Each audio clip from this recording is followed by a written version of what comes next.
Hi friends, ಎಲ್ಲರಿಗೂ ನಮಸ್ಕಾರ. ನಾನು ನಿಮ್ಮ ರೇಖಾ. ಇವತ್ತೊಂದು ಡಿಫ್ರೆಂಟಾಗಿ ಮನೆಯಲ್ಲಿ ತರಕಾರಿಗಳು ತರ್ತೀರಿ. ಆ ತರಕಾರಿಗಳಲ್ಲಿ ಮುಲ್ಲಂಗಿ ಅಂದರೆ ತುಂಬ ಜನಕ್ಕೆ ಇಷ್ಟ, ಕೆಲವರಿಗೆ ಇಷ್ಟ ಆಗೋದಿಲ್ಲ. ನಿಮಗೆಲ್ಲ ಇಷ್ಟ ಆಗಿದ್ರೆ ಕಮೆಂಟಲ್ಲಿ ತಿಳಿಸಿ. ಅದೇ ಮುಲ್ಲಂಗಿನ ಇಟ್ಕೊಂಡು ಒಂದು ಡಿಫ್ರೆಂಟಾಗಿ ಗ್ರೇವಿ ರೆಸಿಪಿ ತೋರಿಸ್ಕೊಡ್ತೀನಿ. ಮುಲ್ಲಂಗಿಯಲ್ಲಿ ಸಾಂಬಾರು ಮಾಡ್ಬೋದು, ಪಲ್ಯ ಮಾಡ್ಬೋದು, ಯಾಕೆ ಚಟ್ನಿ ಕೂಡ ಮಾಡ್ಬೋದು. ಈ ಥರ ಗ್ರೇವಿ ಮಾಡ್ಬೋದು ಅಂತ ನಿಮಗೆ ಗೊತ್ತಿಲ್ಲ ಅಂದರೆ ಈ ರೆಸಿಪಿ ನಿಮಗೋಸ್ಕರ. ಖಂಡಿತ ವಿಡಿಯೋನ ಲಾಸ್ಟ್ ಗಂಟೆ ನೋಡಿ. ಇವತ್ತು ಮಾಡೋಂಥ ಈ ಮುಲ್ಲಂಗಿ ಗ್ರೇವಿ ಚಪಾತಿ, ಪರೋಟ, ರೈಸ್ ಜೊತೆಗೆಲ್ಲ ಸೂಪರ್ ಕಾಂಬಿನೇಷನಲ್ಲಿ ಇರುತ್ತೆ. ಹಾಗೆ ನೀವು ಕೂಡ ಮನೇಲಿ ಟ್ರೈ ಮಾಡಿ ಯಾವ ಥರ ಇತ್ತು ಅಂತ ಕಮೆಂಟ್ ಮಾಡಿ. ಇವತ್ತಿನ ರೆಸಿಪಿ ಇಷ್ಟ ಆಯ್ತು ಅಂದರೆ ಲೈಕ್ ಮಾಡಿ, ಶೇರ್ ಮಾಡಿ. ರೇಖಾ ಅಡುಗೆ ಚಾನಲ್ನ ಹೊಸದಾಗಿ ನೋಡ್ತಾ ಇದ್ದೀರಿ ಅಂದರೆ ಸಬ್ಸ್ಕ್ರೈಬ್ ಮಾಡ್ಕೊಳ್ಳಿ. ಇವಾಗ ಯಾವ ರೀತಿ ಮಾಡೋದಂತ ನೋಡ್ಕೊಬರೋಣವಾ? ನೋಡಿ, 1/4 ಕಪ್ ಆಗೋಷ್ಟು ಕಡಲೆಬೇಳೆನ ಚೆನ್ನಾಗಿ ತೊಳೆದ್ಬಿಟ್ಟು ಒಂದು 1 ಅವರ್ ನೆನೆಯಕ್ಕೆ ಬಿಟ್ಟಿದ್ದೀನಿ. ನಿಮಗೆ ಟೈಮ್ ಇಲ್ಲ ಅಂದರೆ ಒಂದು 1/2 ಅವರ್ ಕೂಡ ನೆನೆಸ್ಬೋದು, ಅಥವಾ ಟೈಮ್ ಇದ್ದರೆ 1 ಅವರ್ ಮೇಲೆ ಕೂಡ ನೆನೆಸ್ಬೋದು. ಹಾಗೆ ಇಲ್ಲಿ ನಾನು ಮುಲ್ಲಂಗಿ ತೊಗೊಂಡಿದ್ದೀನಿ. ಒಂದೇ ಒಂದು ಮುಲ್ಲಂಗಿ ತೊಗೊಂಡಿದ್ದೀನಿ. ಒಂದೇ ಒಂದು ಇದ್ರೂ ಸಾಕು. ಈ ರೆಸಿಪಿನ ಆರಾಮಾಗಿ ಒಂದು 4 ರಿಂದ 5 ಜನಕ್ಕೆ ಆಗೋಷ್ಟು ಮಾಡ್ಕೋಬೋದು. ಹಾಗೆ ಇದ್ರ ಜೊತೆಗೆ ಒಂದು ಮಸಾಲೆ ರುಬ್ಕೋಬೋದು. ಅದೇನಂತ ನೋಡ್ಕೊಳ್ಳೋಣ. ನೋಡಿ, ಮಸಾಲೆ ರುಬ್ಬೋದಕ್ಕೆ ಇವಾಗ ಒಂದು ಮಿಕ್ಸಿ ಜಾರ್ಗೆ ಒಂದು 1/2 ಕಪ್ ಆಗೋಷ್ಟು ತೆಂಗಿನಕಾಯಿ ತೊಗೊಂಡಿದ್ದೀನಿ, ಹಸಿ ತೆಂಗಿನಕಾಯಿ.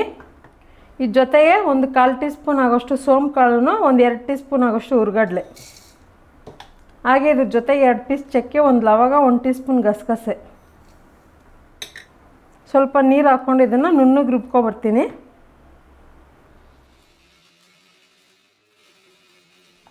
ನೋಡಿ, ಸ್ಟವ್ ಮೇಲೆ ಒಂದು ಕುಕ್ಕರ್ ಇಟ್ಕೊಂಡಿದ್ದೀನಿ. ಇವಾಗ ಇದಕ್ಕೆ ಒಗ್ಗರಣೆಗೆ ಸಾಸಿವೆ ಹಾಕ್ಕೊತಾ ಇದ್ದೀನಿ, ಒಂದು 1/4 ಟೀ ಸ್ಪೂನ್ ಹಾಕ್ಕೊತಾ ಇದ್ದೀನಿ. ಹಾಗೆ ಇದ್ರ ಜೊತೆಗೆ 1/4 ಟೀ ಸ್ಪೂನ್ ಜೀರಿಗೆನೂ ಹಾಕ್ಕೊತಾ ಇದ್ದೀನಿ. ಬೇಕಂದರೆ ಇದಕ್ಕೆ ನೀವು ಉದ್ದಿನಬೇಳೆ, ಕಡಲೆಬೇಳೆ ಕೂಡ ಯೂಸ್ ಮಾಡ್ಕೋಬೋದು. ಆದರೆ ನಾವು ಮಾಡ್ತಾ ಇರೋದು ಮಸಾಲೆ ಗ್ರೇವಿ ಅಲ್ವ, ಅದಕ್ಕೆ ಬೇಕಾಗೋದಿಲ್ಲ. ಬೈ ಚಾನ್ಸ್ ನೀವು ಸಾಂಬಾರು ಪುಡಿ ಯೂಸ್ ಮಾಡ್ತೀರಂದರೆ ಮಾತ್ರ ಹಾಕ್ಕೋಬೋದು. ನೋಡಿ, ಸಾಸಿವೆ ಜೀರಿಗೆ ಚೆನ್ನಾಗಿ ಫ್ರೈ ಆಗೋವಾಗನೇ ಇದ್ರ ಜೊತೆಗೆ 2 ಈರುಳ್ಳಿನ ಚಿಕ್ಕ ಚಿಕ್ಕದಾಗಿ ಕಟ್ ಮಾಡಿ ಹಾಕ್ಕೊತಾ ಇದ್ದೀನಿ. ಇದ್ರ ಜೊತೆಗೆ ಕರಿಬೇವಿನ ಸೊಪ್ಪು ಹಾಕ್ಕೊಳ್ಳೋಣ.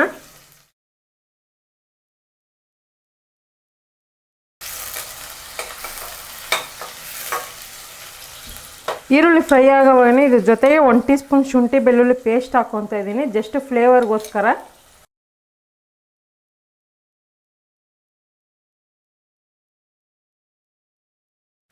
ಈಗ ಇದ್ರ ಜೊತೆಗೆ ಒಂದೇ ಒಂದು ಟೊಮೊಟೊ ಹಾಕ್ಕೊತಾ ಇದ್ದೀನಿ.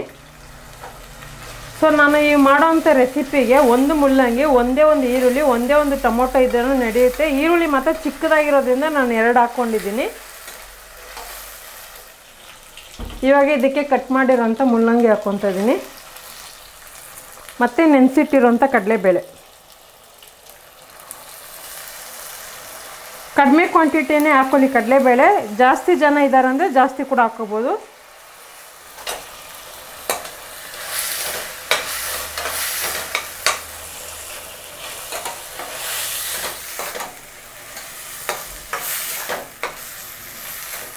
ಈ ಥರ ಫ್ರೈ ಮಾಡೋದ್ರಿಂದ ಸ್ವಲ್ಪ ಕಡಲೆಬೇಳೆನೂ ಫ್ರೈ ಆಗುತ್ತಲ್ಲ, ಬೇಗನೆ ಕುಕ್ ಆಗುತ್ತೆ.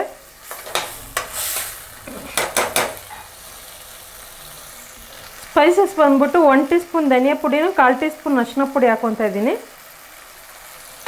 ಖಾರಕ್ಕೆ ಎಷ್ಟು ಬೇಕು ಅಷ್ಟು ನೋಡಿ ಹಾಕ್ಕೊಳ್ಳಿ. ಖಾರದ ಪುಡಿ ನಾನು 1 ಟೀ ಸ್ಪೂನ್ ಹಾಕ್ಕೊತಾ ಇದ್ದೀನಿ.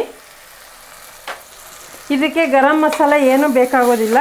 ಬೈ ಚಾನ್ಸ್ ನಿಮಗೆ ಡಿಫ್ರೆಂಟ್ ಫ್ಲೇವರ್, ಡಿಫ್ರೆಂಟ್ ಟೇಸ್ಟ್ ಬೇಕಂದರೆ ಮಾತ್ರ ಸಾಂಬಾರು ಪುಡಿ ಯೂಸ್ ಮಾಡ್ಕೊಳ್ಳಿ. ಆದರೆ ಧನಿಯಾ ಪುಡಿನ ಸ್ಕಿಪ್ ಮಾಡ್ಕೋಬೇಕಾಗುತ್ತೆ.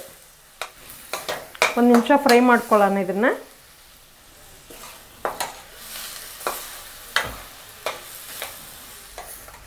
ನೋಡಿ, ಇವಾಗ ರುಬ್ಬಿರೋಂಥ ಪೇಸ್ಟ್ ಹಾಕ್ಕೊತಾ ಇದ್ದೀನಿ. ಇದೇ ಮಿಕ್ಸಿ ಜಾರ್ಗೆ ನೀರು ಹಾಕಿ ಅದನ್ನು ಹಾಕ್ಕೊಳ್ಳೋಣ.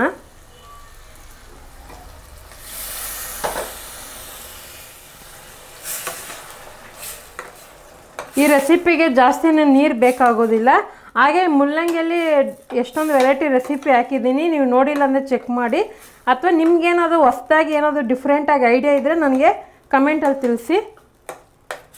ಇದು 1 ನಿಮಿಷ ಕುದೀಲಿ, ಆನಂತರ ನೀರು ಹಾಕಿ ಕುಕ್ಕರ್ ಮುಚ್ಚೋದೆ. ನೋಡಿ, ಇದನ್ನು ಕೈ ಬಿಡ್ದಂಗೆ ಮಿಕ್ಸ್ ಮಾಡಿದ್ದೀನಿ.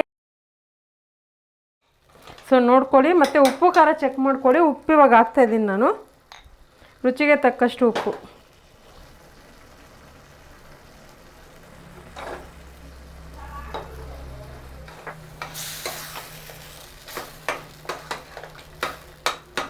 ಇವಾಗ ಇದನ್ನು ಸಾಂಬಾರನ್ನ ಅಡ್ಜಸ್ಟ್ ಮಾಡ್ಕೊಂಡು ನೀರು ಮಿಕ್ಸ್ ಮಾಡ್ಕೊಳ್ಳೋಣ. ತುಂಬ ತೆಳುವಾಯ್ತಂದರೆ ಚೆನ್ನಾಗಿ ಬರೋದಿಲ್ಲ, ಸ್ವಲ್ಪನೇ ನೀರು ಮಿಕ್ಸ್ ಮಾಡ್ಕೋಬೇಕಾಗುತ್ತೆ. ಯಾಕಂದರೆ ಇದು ಗ್ರೇವಿ ಆಗಿರೋದ್ರಿಂದ ನಮಗೆ ಗ್ರೇವಿ ಥರನೇ ಬರಬೇಕು, ತುಂಬ ತೆಳ್ಳಗಿದ್ರೆ ಚೆನ್ನಾಗಿರೋದಿಲ್ಲ.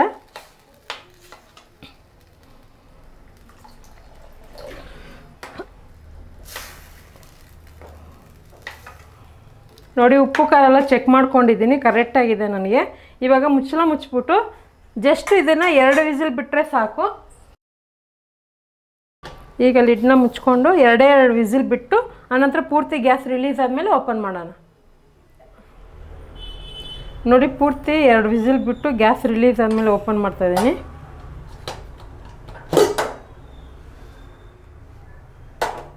ನೋಡ್ತಾ ಇರ್ಬೋದು ಯಾವ ಥರ ಇದೆ ಅಂತ, ತುಂಬಾ ಚೆನ್ನಾಗಿದೆ ನೋಡೋದಕ್ಕಂತೂ.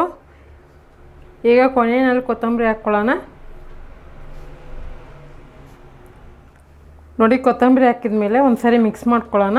ನಮಗೆ ಬೇಕಾಗಿರೋಂಥ ತಿಕ್ನೆಸ್ಗೆ ಈ ಗ್ರೇವಿ ಕರೆಕ್ಟಾಗಿ ಬಂದಿದೆ. ತುಂಬ ತೆಳ್ಳಗೂ ಅಲ್ಲ, ತುಂಬ ಗಟ್ಟಿಗೂ ಅಲ್ಲ. ಬೈ ಚಾನ್ಸ್ ಏನಾದರೂ ಗಟ್ಟಿ ಆಯಿತು ಅಂದರೆ ಒಂದು ಸ್ವಲ್ಪ ಬಿಸಿನೀರು ಹಾಕಿ ಕುದಿಸ್ಕೊಳ್ಳಿ. ಇವಾಗ ನೋಡ್ತಾ ಇರ್ಬೋದು ಚೆನ್ನಾಗಿ ಬೇಳೆ ಎಲ್ಲ ಬೆಂದಿದೆ, ಬಾಯಿಗೂ ಅಲ್ಲಲ್ಲಿ ಸಿಗೋ ಥರನೇ ಇದೆ. ಈಗ ಇದು ರೆಡಿಯಾಗಿದೆ. ಇದನ್ನು ನಾನು ಹೇಳ್ದಂಗೆ ನೀವು ವೆರೈಟಿ ರೈಸ್ಗೆ, ಕುಷ್ಕಾಗೆ, ಗೀ ರೈಸ್ಗೆ, ಚಪಾತಿ, ಪೂರಿ, ದೋಸೆಗೆಲ್ಲ ಸೂಪರಾಗಿರುತ್ತೆ. ಸೊ ಈ ರೆಸಿಪಿನ ನಾನು ದೋಸೆಗಂತ ಮಾಡಿದೆ, ತುಂಬಾ ಚೆನ್ನಾಗಿತ್ತು, ಟೇಸ್ಟಿಯಾಗಿತ್ತು.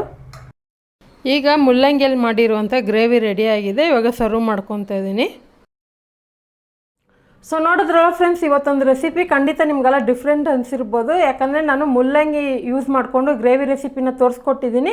ಖಂಡಿತ ಈ ರೆಸಿಪಿನ ನೀವು ಕೂಡ ಮನೇಲಿ ಟ್ರೈ ಮಾಡಿ, ನಿಮ್ಗೆ ಯಾವ ಥರ ಬಂತಂತ ಕಮೆಂಟಲ್ಲಿ ತಿಳಿಸಿ. ಹಾಗೆ ಇವತ್ತಿನ ರೆಸಿಪಿ ಇಷ್ಟ ಆಯ್ತು ಅಂದರೆ ಗೊತ್ತಲ್ಲ, ಲೈಕ್ ಮಾಡಿ, ನಿಮ್ಮ ಫ್ಯಾಮಿಲಿ ಫ್ರೆಂಡ್ಸ್ಗೂ ಶೇರ್ ಮಾಡಿ.